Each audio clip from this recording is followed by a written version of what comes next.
interestingly, the first series wasn't particularly well received. Did you always think there was something about it? Well, I had done Roy Clark, the author. I'd done his first 2 television plays, which had no connection at all with Last of the Summer Wine. And indeed, in one of them, I played a homosexual transvestite. So, of course, when he came to write Clegg in Last of the Summer Wine, I suppose I was the obvious choice. But it's true, though, he did have you in mind when he wrote the part of Clegg. Yes, he did. He didn't tell me at the time, but it slipped out later in conversations, yes. Then, in that first series, when it wasn't well received, did you think, well, that'll be that then? I mean, surely you didn't imagine that 35 years on you'd still be doing it. I certainly wouldn't have put any money on 35 years. And to tell you the truth, it's such a long time ago that I can't really remember the ifs and buts that went with it.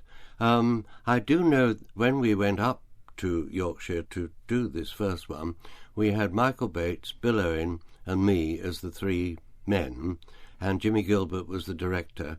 And we had supper the first night that we were there. It turned out during the soup course that Michael Bates was slightly to the right of Margaret Thatcher and Bill Owen was slightly to the left of Lenin.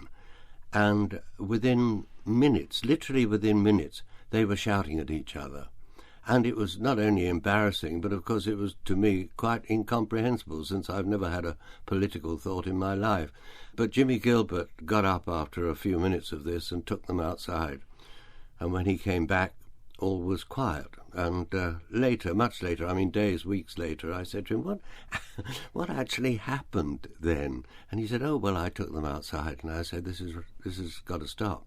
He said, well, if I'm going to have 2 of the cast going at it like you 2 have been going at it this evening, I'm going to pack up the whole thing and go back to London.